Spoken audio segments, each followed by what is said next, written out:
इस वाले क्वेश्चन में देखो हम लोगों को क्या करना है। तो इसमें आपका दिया गया था force given in terms of T,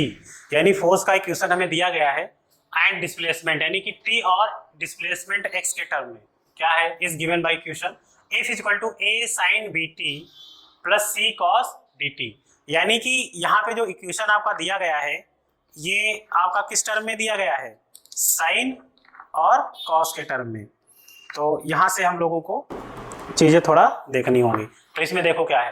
तो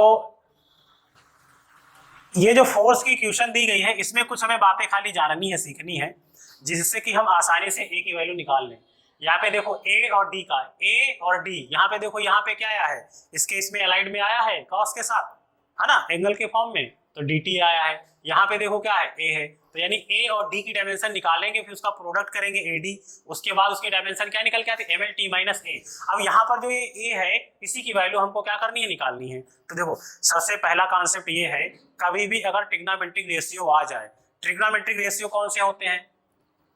देखो एफ इज इक्वल टू आपका दिया गया है ए sine B T plus C cos D T. हमेशा यदि ध्यान रखना, कभी भी ट्रिग्नोमेट्रिक रेशियो आ जाए, ट्रिग्नोमेट्रिक रेशियोज में जैसे तुम्हारा साइन आएगा, कॉस आ सकता है, टैन आ सकता है, कॉट आ सकता है, सेक आ सकता है, कॉसेक आ सकता है।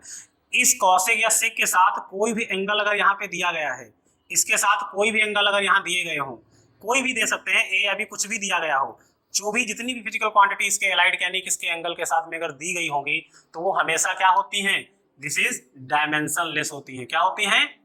डायमेंशन लेस, यानी इनकी कोई भी डायमेंशन नहीं होती है। तो इस तरह से यहाँ पे हम लोग एक चीज देखेंगे इसमें, यानी यहाँ पे जो साइन के साथ ये बीटी दिया गया है एंगल के रूप में, और यहाँ पे साइन के साथ क्या दिया गया है, डी दिया गया है। तो और तो ये और ये, यानी कि ये टर्म और ये टर्म तुम्हारे कैसे हो जाएंगे, डायमेंशन लेस होंगे, यानी इनकी कोई भी डायमेंशन नहीं होगी। तो बात यहाँ दिक्कत ये आ जाती है, हमें डायमेंशन तो डी की निकालनी थी, डी की, तो डी की डायमेंशन कैसे निकालेंगे, तो डी की डायमेंशन देखो, डी की डायमेंशन हमें डी टी इंटू में दिया गया है, पूरे डी टी की डायमेंशन 0 होती है, यानी कि डायमेंशन लेस होता है, ना कि केवल डी होगा, समझे, क्योंकि टाइम टी है तो टी की तो डायमेंशन होती ही है। तो उसी के बेसिस पर देखो क्या करते हैं इसमें,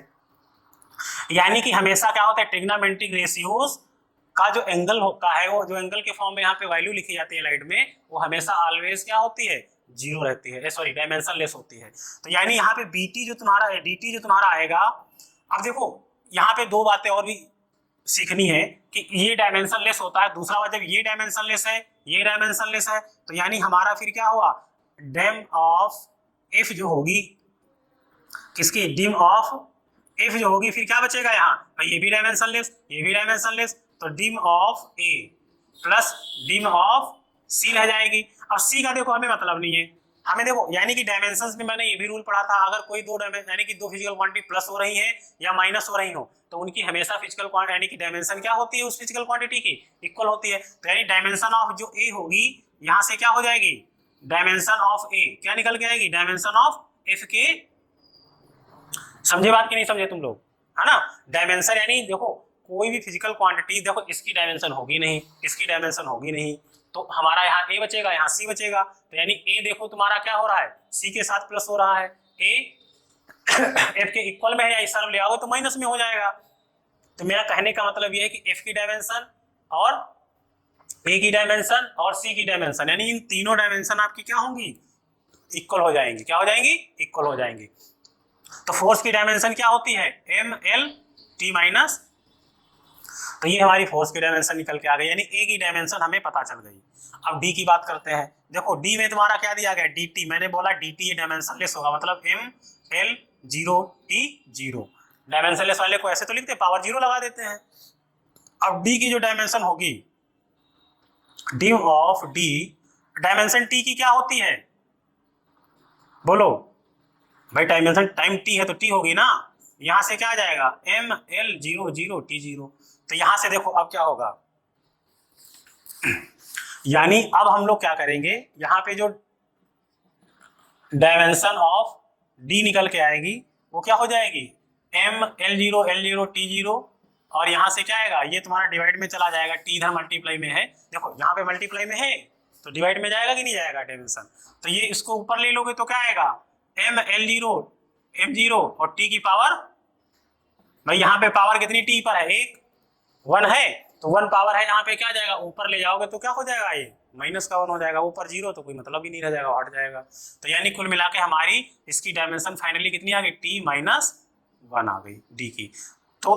नाउ हमें अब किसकी निकालनी थी डायमेंशन, AD की। तो AD की डायमेंशन क्या होगी, A की डायमेंशन कितनी हमने निकाली है, MLT-2, तो MLT-2 और D की डायमेंशन क्या निकाली है, t-1। सॉल्व कर लो, MLT-3। अब ये जो AD की डायमेंशन गिवन कितनी है, कितनी दी गई है, MLT- यानी AD की डायमेंशन कितनी दे रखी है यहाँ, MLT-A। देखो क्वेश्चन में दे रखी कि नहीं दे रखी है, AD की डायमेंशन कितनी दी गई, MLT-A। अब कंपेयर कर लो, MM ये तो सेम पावर, यानी T की पावर केवल कंपेयर कर लो, तो T की पावर -A और T की पावर -3, तो कंपेयर करने पर क्या आ गया, -A = -3, माइनस माइनस कैंसिल हो जाएगा, तो A = क्या हो गया, 3, यानी A की वैल्यू तुम्हारी क्या निकल के आ गई, 3 निकल के आ गई। यानी यहाँ पे इस वाले में A और D की जो डायमेंशन होती है, यहाँ पे क्वेश्चन ध्यान देना, यहाँ पे क्वेश्चन तुम्हें ट्रिग्नोमेट्रिक रेशियोज है तो कुछ भी बना सकते थे, यहाँ पे B को भी कंसीडर कर सकते हैं, C को भी ले सकते थे, तो बस ध्यान रखना इसकी पूरे की डायमेंशन नहीं होती है, इसकी भी पूरे की डायमेंशन नहीं होती है, तो यानी C की डायमेंशन A के बराबर होगी, A की डायमेंशन F के बराबर होगी, ठीक है। और DT और DT ये सब क्या हो जाएंगे, आपके डायमेंशन लेस हो जाएंगे, फिर यहाँ से हम B की भी डायमेंशन लगा लेंगे, निकाल लेंगे, और B की और D की भी, ठीक है, ओके।